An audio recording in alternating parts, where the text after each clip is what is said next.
Aloha, friends. Welcome to another episode of the Blue Planet Live Show every Wednesday morning at 7 a.m. I'm right here talking about what's new at Blue Planet and answering some comments from our YouTube channel. So in today's episode, I'm going to talk about our video contest.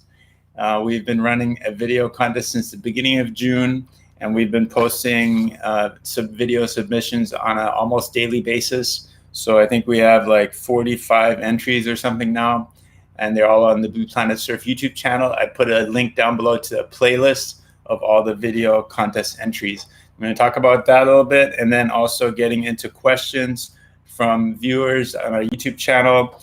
I've posted a couple of videos with beginner tips for stand-up paddling the last couple of weekends. So there's a lot of questions on finding your balance and so on. So I'm going to talk a little bit about finding your balance on a stand-up paddleboard, and then also about carrying your board and transporting boards on your car, and then also some wing foil tips for beginners regarding a video we posted on that.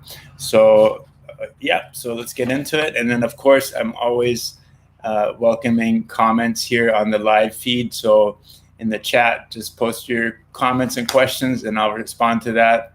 I see there are 3 people watching, so that's better than none, right? So, let me know where you're watching from.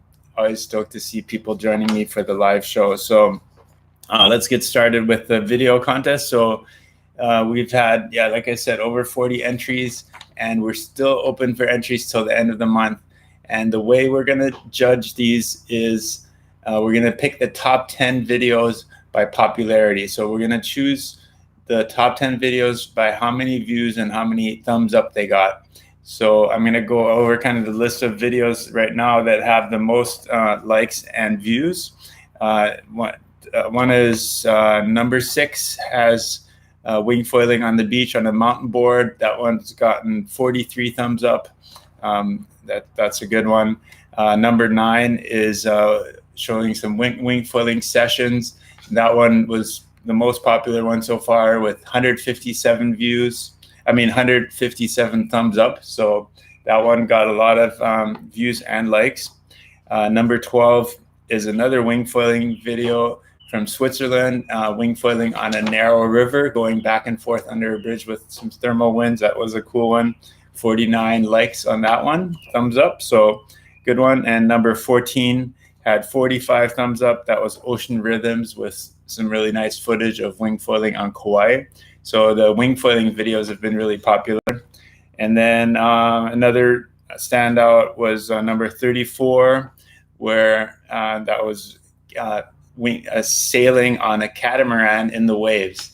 So that was cool, like sailing the catamaran and riding waves. So it's pretty cool with 74 thumbs up. And then we had number 36 is a video called Never Give Up. And that's about learning to stand-up paddle or surfing waves on a stand-up paddleboard.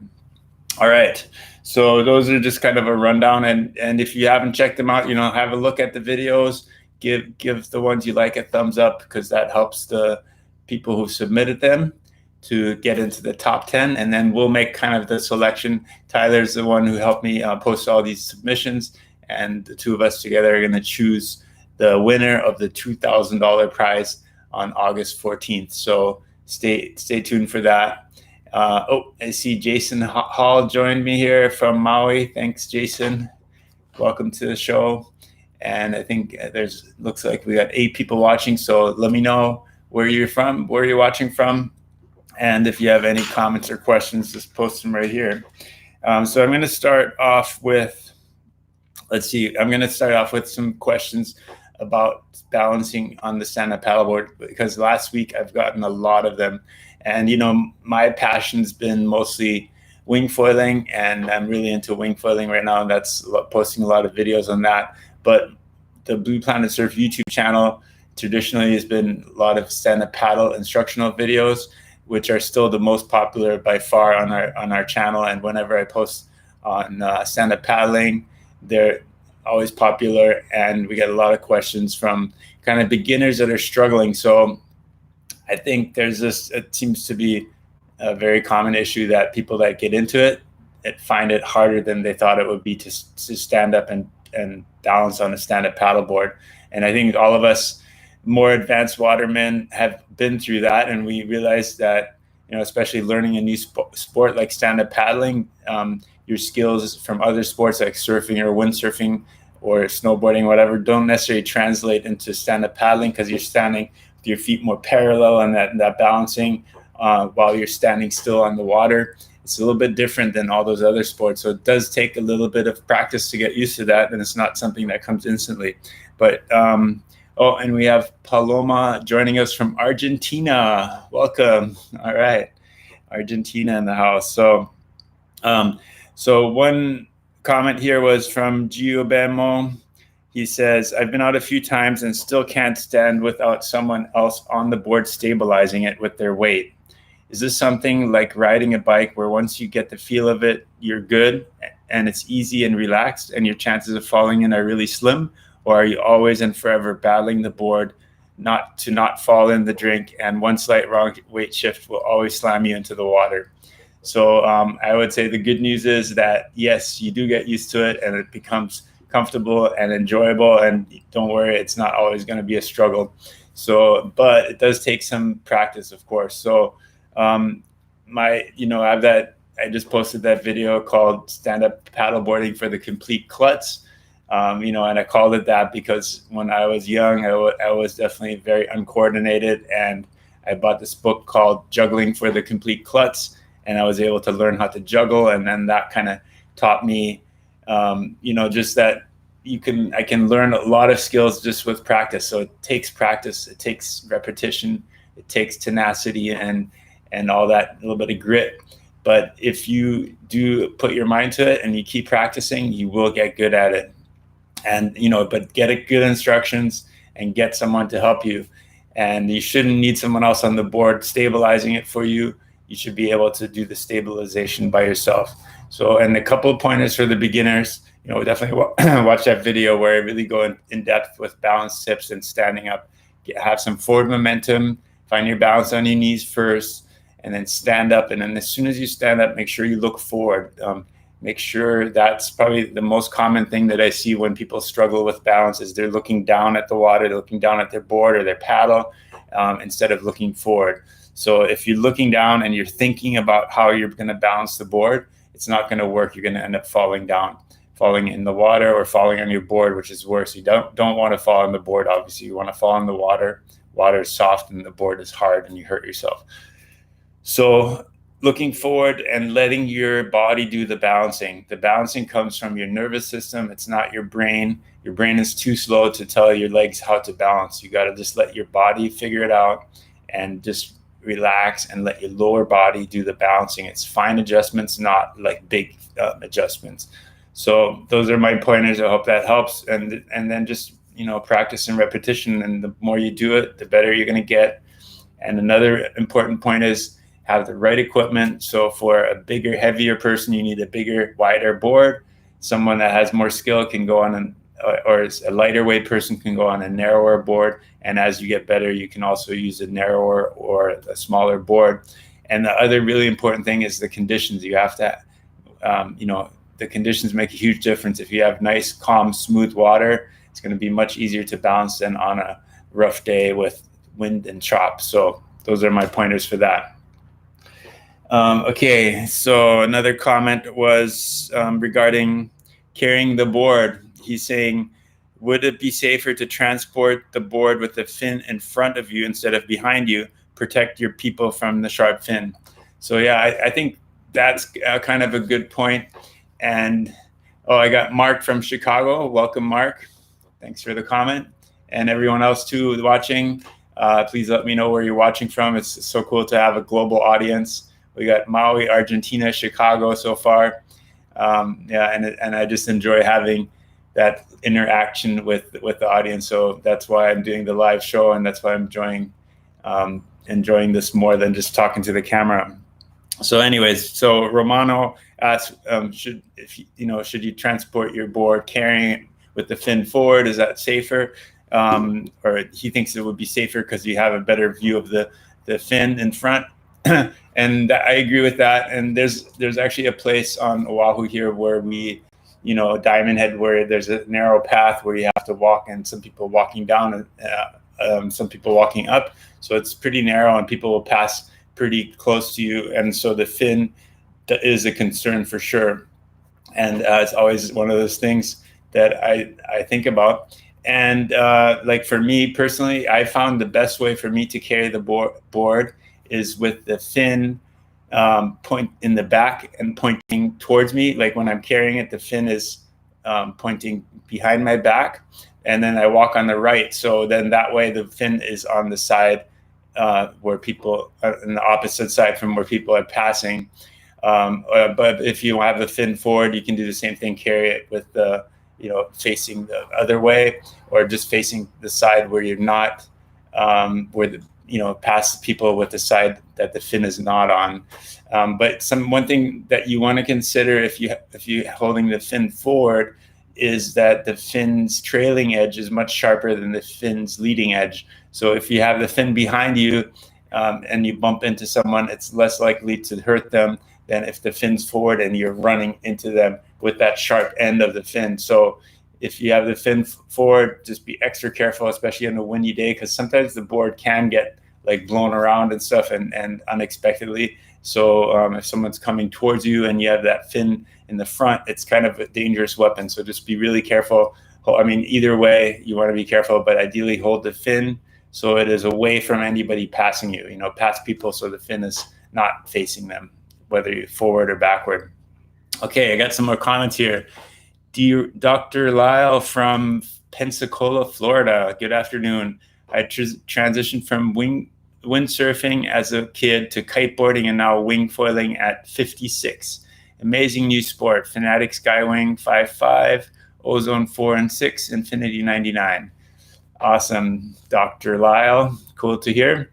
So I kind of went through that same progression, although I never really got that much into kiteboarding.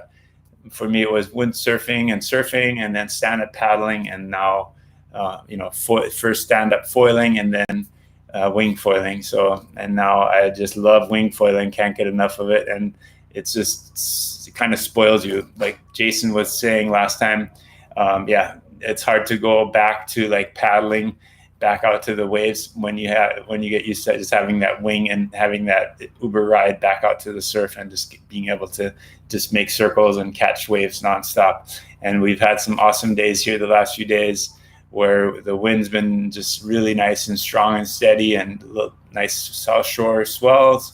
So we're loving it right now. Yesterday we had a fun session, and my legs are still kind of sore from all the carving. So it's been awesome. Jason said, how many wind days do you get in Pensacola? And his dad lives in Sarasota. Wanted to know if I should bring my wing foil gear on a visit. So yeah, that's actually kind of good to know that you have a 4-meter ozone. I wonder how often you get to use that in Florida. From what I hear, it's usually a little bit lighter wind, but of course you always get those stormy days, and then it's good to have a smaller wing. Lately, I've been trying to use my 3.8 whenever I can. My PPC 3.8 is my favorite wing.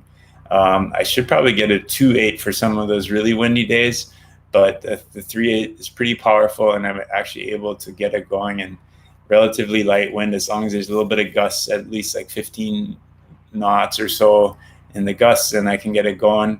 And it's just nice to have a little bit of a smaller wing when you're on, especially on the waves and stuff like that. Dr. Lyle says 60% of our afternoons are over 15 knots. Wow, that's really good, actually. That's probably as good as Oahu. I use the 6-meter 90% of the time. Okay, so that's a little bit on the light side. Like I said, I rarely use this bigger wing anymore.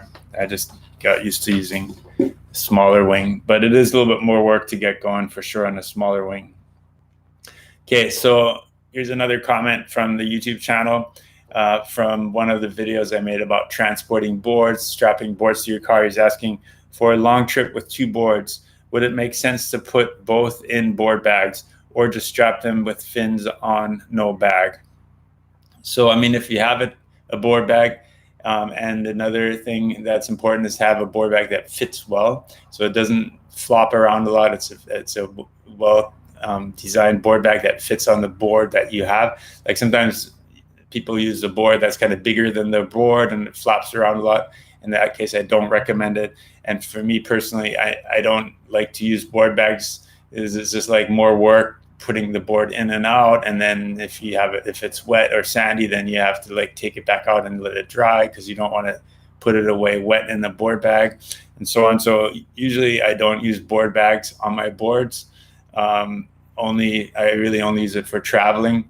But if you're taking like a long road trip or something like that, and and you have to leave your board on the car the whole time and traveling long distances with dirt and stuff flying around, maybe putting them in board bags is a good idea, as long as it's a good board bag. Sometimes if you're driving really fast too, I know I've seen that before, like if the board bag has a reflective surface, that Mylar film, sometimes when you're going really fast, that the vibration and stuff like that can actually tear that film and actually damage your board bag. So, I would say if you're going like 85 miles per hour or so or faster, definitely I would say take the board bag off and just make the setup as aerodynamic as you can. Make sure the boards are strapped really tight. Use an extra strap that goes all the way around the boards and through the inside of the car, just for safety in case there's the rack fails. I call that the oh shit strap. Where I've heard people's horror stories where the whole roof rack just came off with all the gear. So it's a good idea to have an extra strap that goes through the inside of the car just to hold that rack on top of your car. So those are just some pointers on transporting boards. And that's another question was, any worries about driving highway speeds 65 miles an hour for a few hours with the setup? I would say no, it's not a concern as long as you have good straps and everything's well secured. And like I said, put that extra strap all the way around the outside of the boards and through the inside of the car. And then remember that you always want to put twists in your strap. Whenever you have straps that are humming, you can usually prevent that by just twisting the strap. So a flat strap will tend to vibrate on your car and hum, and also damage the finish of your board because that vibration will scratch your board. If you twist it so that the strap has like this twist in it, then that twist will keep it from humming and they'll just be quiet and you won't have all that vibration. So it's a really simple hack that a lot of people don't know about. So just always twist your straps. It really helps. Jason's asking, what's your thought on leaving foils on boards on roof racks? Good or bad idea? That's a really good question. I like that. Because actually I have a funny story. Like I used to always, I was kind of too lazy to take my foil, put it on and off every time. So I would always just strap the whole thing to my car on top of the roof. And I usually had it with the foil in the back, kind of so that the foil is kind of in the same direction as it would be in the water. And then I figured that if it creates lift, it would kind of push it down onto the car a little bit from the wind. But, I think the biggest thing that you have to just remember is that the thing's on top of your car. So one day I came home, I was just my scatterbrain and not thinking about, I still have that foil board on top of my car. And I pressed the garage door opener and I drove into the garage and it hit like the rain gutter on my garage. And it was interesting because the board and the foil were fine, but the roof rack, the whole roof rack kind of got bent and it damaged the roof of my car. It dented the roof of my car and I had to replace the little clips on the roof rack and everything. So it was definitely a bad situation. Even though I didn't hit it very hard, it did do a bunch of damage to my car and to the roof rack, unfortunately. So that I would say is the biggest thing. So maybe if you have a garage, I would recommend maybe putting your garage door opener somewhere where you can't easily reach it, so that you remember when you go grab it that you have that thing on your car and you have to take it off before you drive in. Or, also like if you're using a parking garage or anything that's lower, you have to just be really super cognizant of that. And ever since then, now every time I take the foil off, I stick it inside the car. I put it kind of behind my driver's seat, so it lays flat behind my seat. It doesn't take up a lot of space. And then I stick the board in. All my gear fits in. I have just a small Toyota Prius Prime, and everything fits in there. I can even put like 2 boards in there and 5 wings and several foils like that. Everything fits. Just have to kind of figure out the Tetris way to put it in there. And Jason says, LOL, not the first time I'd heard this. So, I mean, you always think, oh yeah, I'll remember, but then, you think about something else and you forget. And so that's why I don't recommend it. It's just, it's not worth the chance of that happening. Plus then, when if you do park in a garage or a carport or whatever, you do have to then take it off when you get home, and then you have to strap it back on when you're going back out again, and so on. So it is, like, to me, like, I have like one of those little drills, handheld, battery powered driver, and then boom, boom, it takes me like, less than a minute to put the foil on and off the board, and it's not a big deal. I'm totally used to it now. But yeah, that can happen. So I don't recommend putting the foil on top of your car with the board and the foil attached together. All right, let me see here. So I had one more comment. Oh yeah, so this was for wing foiling beginners. We had that video where Daniel was showing his friend Charlene how to wing foil, and giving her some pointers. And Oliver's saying, why are they talking backwinding when she can't even handle the wing yet? I would say the most important thing is to learn how the wind reacts to the backhand. Sheet in and out for power, push down to keep the nose up and prevent the tip from going down. That also reduces power as it comes overhead. Lift the backhand to bring the wing back down to the power band. And I totally agree. Like in that video, I was asking Daniel, can you just demonstrate how you do the backwinding?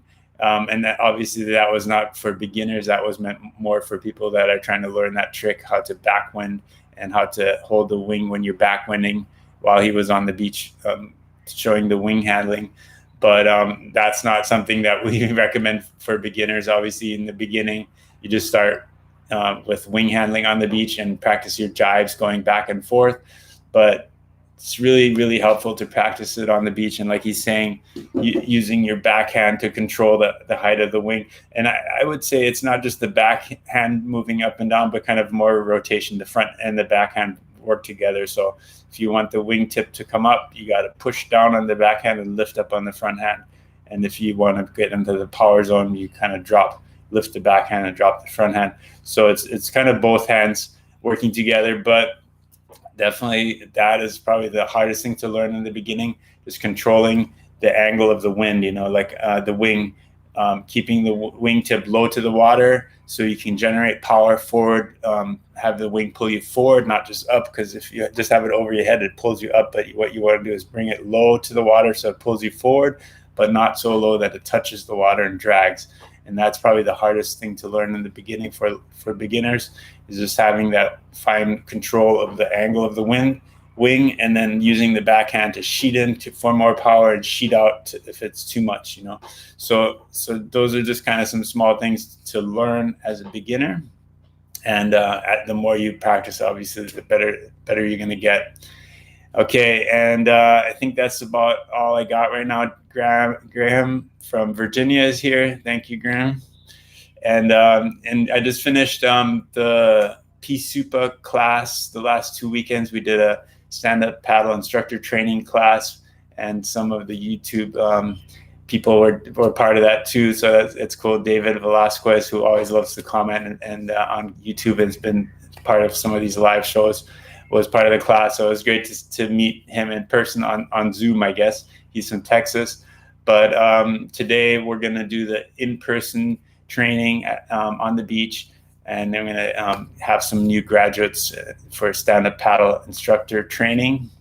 So that was really fun. And I'm going to make that Zoom class recording into a course that you can also just take online. So it'll make it a lot easier to teach people how to be stand-up paddle instructors. They can just do the video course for the theoretical knowledge, pass the test, and then do a one-day class on the beach in person, doing mock lessons and learning how to do the lesson and all the things that we need to do in person, rescue techniques and so on. So that's what we're doing today. I'm pretty excited, meeting everyone at the shop at 9, which is in an hour and a half. So thanks so much, everyone, for watching. We have another question here. Marcos saying, "Hola, Robert. Did you get my email question about the Strongbox question?" Oh, that would be a good one to answer right now. So I don't think I saw that, and it probably went to the store email. I don't know if they responded to it, but let me know what the question is, and I'll answer it right now live. That's always easier than trying to do it all in an email. And it looks like we got 21 people watching, which is awesome. So please, if you enjoyed this live show, please give it a thumbs up. Click that button down below, thumbs up. And I'm glad just that to have an audience and it just definitely makes it more fun and interesting. And I got Steve Harding said, "Interesting, thanks." And I'm not sure what that was about, but probably for interesting, but the beginner tips probably for wing foiling. And then stand-up paddle beginner tips. I mean, that's probably super basic for most of you, but I'm always surprised how many people are struggling with that, just finding their balance on the stand-up paddleboard.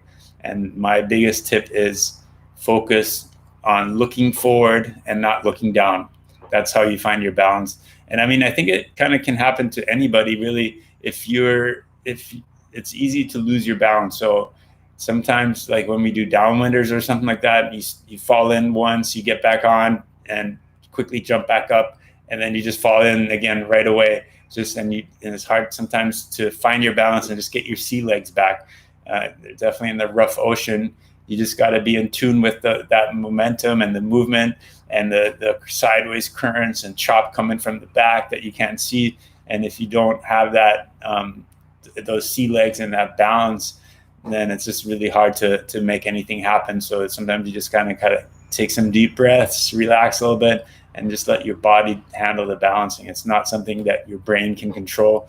Your brain is kind of too slow to control the balancing.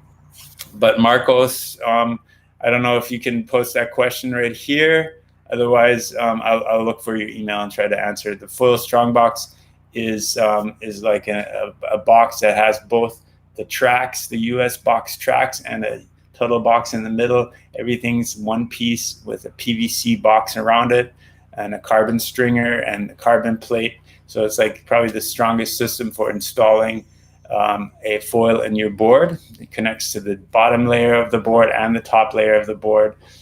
We have a video on how to install it on the product page.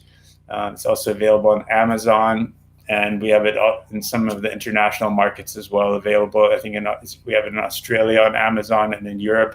So it's sometimes cheaper to order it through Amazon, free shipping, instead of getting it from Hawaii from our shop, because international shipping is pretty expensive.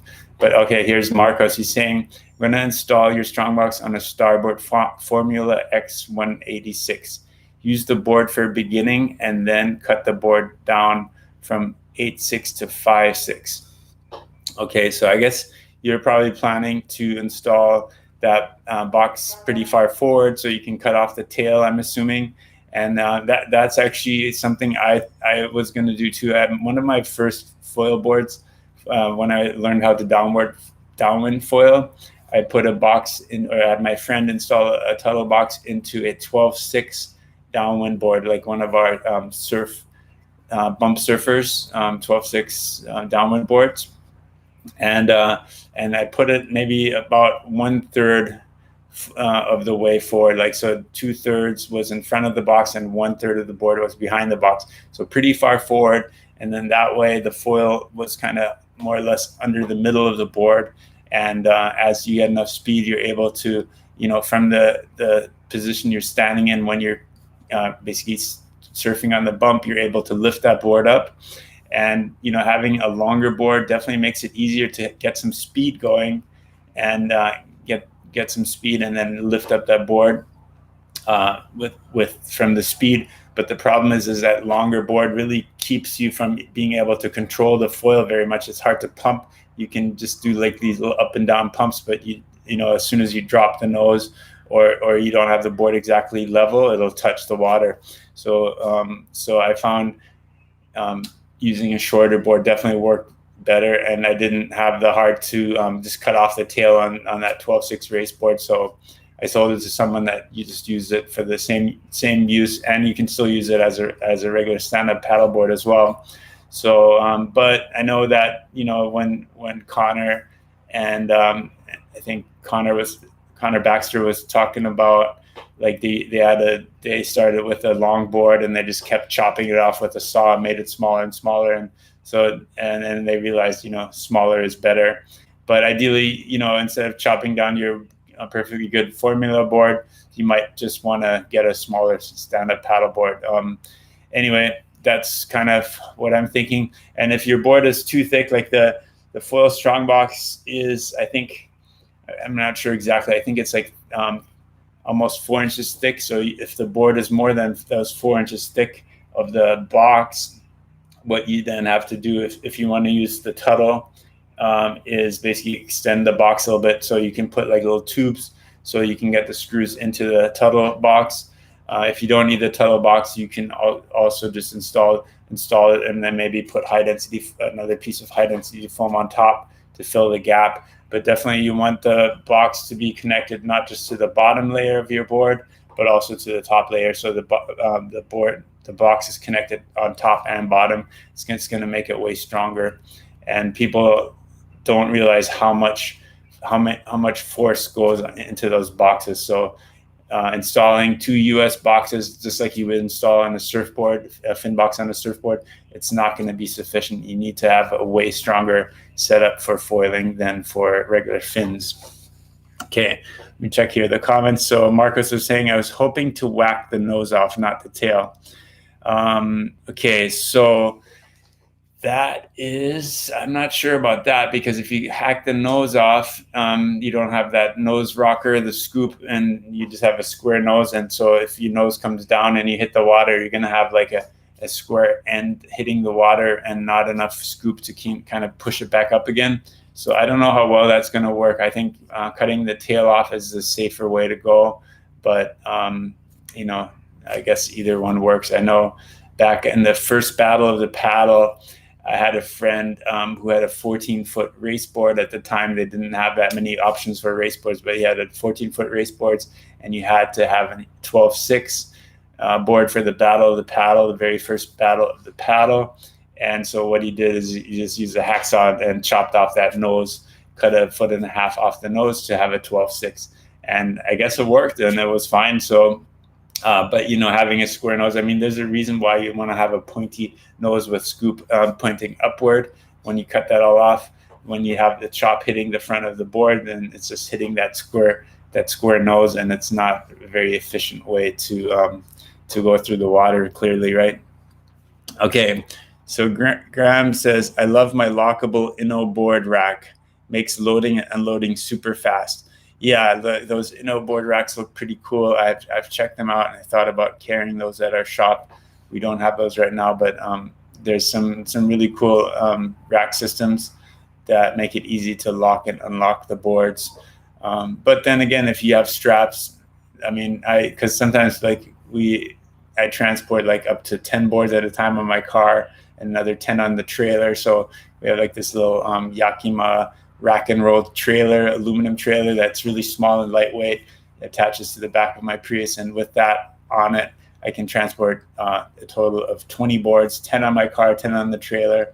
And then for that, you need like really long straps, like 20-foot straps, and then strap the two stacks of, you know, so 5 and 5, 2 stacks, and 5 and 5 on the back. So that just having long straps just gives you the flexibility of using transporting 1 board or 10 board or 20 boards.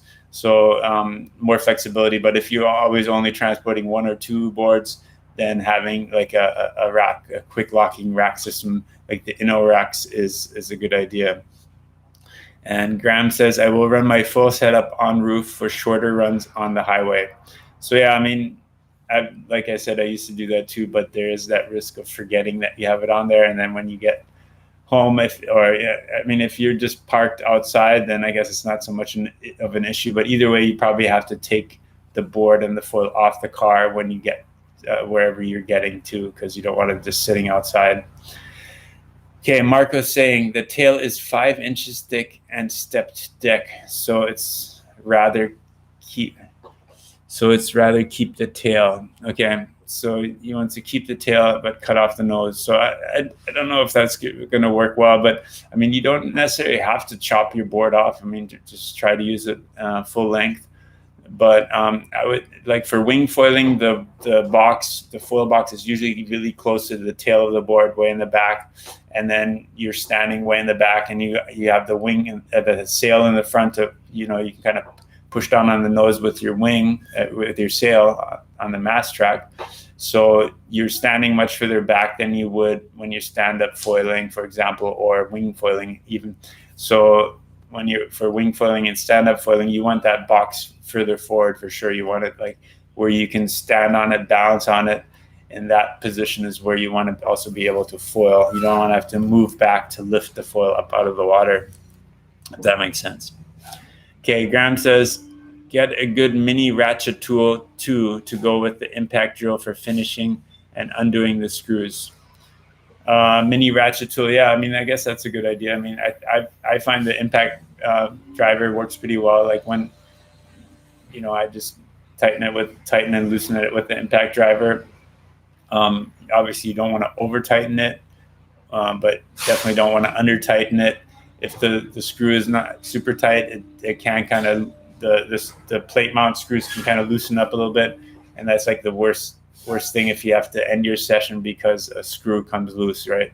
So I always make sure all my screws are tight. Another thing on the axis wings is sometimes the screws that hold the plate mount to the mast, if one of those comes loose, the whole thing starts to shake a little bit. So what I ended up doing, because that kept happening on my foil, and I had to kind of retighten it every time. What I did was just use some Teflon tape on those screws, and then screw them in really tight with the Teflon tape, and then that way they're just kind of pretty bomber, and I don't have to worry about retightening them on a regular basis. So I hope that helps. Okay, all right. So I think we've been here for almost 40 minutes, so I really appreciate everybody's comments and questions, and it's always fun to do the show. So hope you can join me again next week on Wednesday, 7 a.m. every Wednesday. And I got 12 thumbs up. I appreciate that, guys. There's 20 people watching, so super cool. Thanks for joining me, and I'll see you next week. Aloha.